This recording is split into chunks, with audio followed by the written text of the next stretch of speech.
Not being someone who exaggerates the truth, I never was able to tell stories very well, so I've made a few notes to help me with these two little short stories I'd like to share with you. My dad, as you probably know, is an avid hunter. I know he takes a lot of heat for the well-established fact he's never killed a buck in over 50 years of trying. And I really think the reason that is so is because he's a little more selective in what he shoots at. I believe he's waiting until that big one comes along. I guess it was at least 10 years ago or so. I was up with my dad and others up at his cabin hunting during hunting season. As we were all getting real anxious for that first Monday morning hunt, everyone was letting each other know where they were going. On this day, I decided I'd go along with my dad. So I asked him where he was going to go. He said he was going to hunt up on the Tuscarora Mountain because the buck were larger over there. I said, great, let's go get one of these big bucks. So off we went. We each got situated in our spot, awaiting to make the big kill. As usual, hours went by without seeing anything. Then all of a sudden, I saw some deer.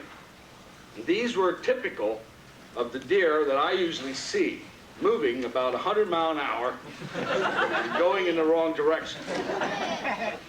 So very shortly after they were out of my sight, a shot rang out.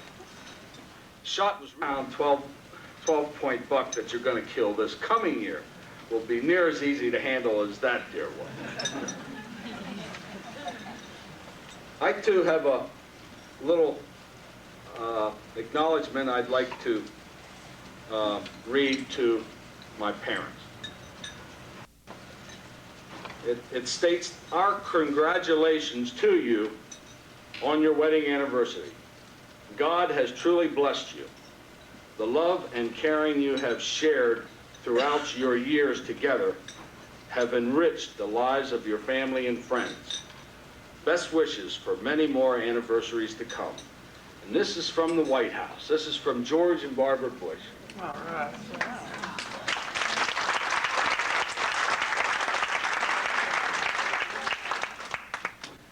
This next little story is about my mom, and it's quite upsetting to me. Some of the details are a little sketchy.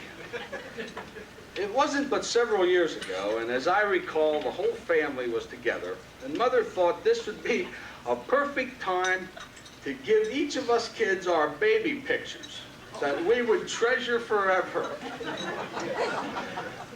Well, first here she comes with Barry's pictures. A complete and never-ending portfolio of all of his baby pictures. With him being the first kid, you can imagine all of the poses. Barry alone, Dad with Barry, Barry alone, Mom with Barry, Barry alone.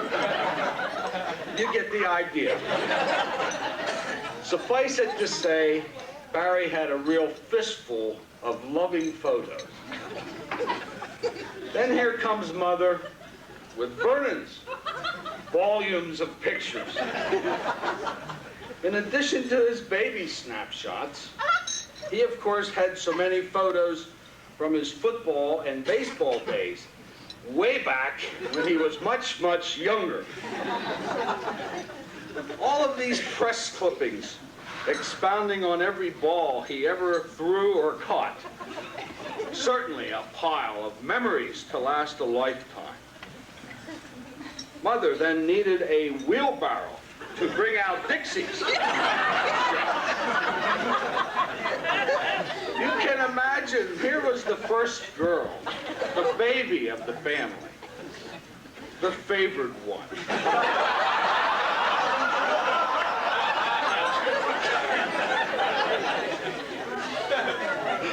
A photograph for every occasion. Enough of pictures that would fill gobs of albums. Well, finally, it was my turn to get my pictures. But they were nowhere to be found. Mother said she couldn't find them. She said she looked all over the place, but they weren't around. Maybe, she said, I already gave them to you sometime before. Well, as you all know, I'm a real sentimental type guy. So I would certainly remember if she had done that. After all, my memory is still as sharp as a tack, so I'd remember getting all these old pictures. But you know, I just wonder whether they ever took any pictures of me to begin with. I mean, there may not have been any film left in the camera after taking all these other snapshots. Not only that, I won't mention any names, but several of my very own aunts have told me I wasn't exactly the most beautiful baby they had seen.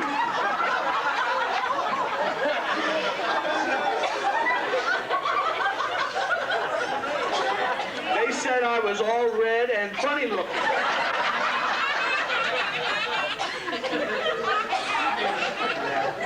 Still, another acquaintance of mine, whose identity I won't reveal, has even gone as far as to say he thinks I'm the black sheep of this family. Well, perhaps I over-exaggerated parts of the story somewhat. Maybe Mother did give me some of my old pictures and I just can't remember. Or maybe they're around somewhere else and they'll turn up someday. To tell you the truth, with something this valuable, more than likely she probably put them in their safety deposit box. But in any event, I can say with complete confidence tonight that I have taken a big step forward. No longer am I the black sheep. No longer will old Denny be thought of as the outcast. No longer am I the child forgotten. Because tonight, this makes me feel so proud. I am equal with my sister and my brothers, as they have all insisted that I will pay 1/4 of the total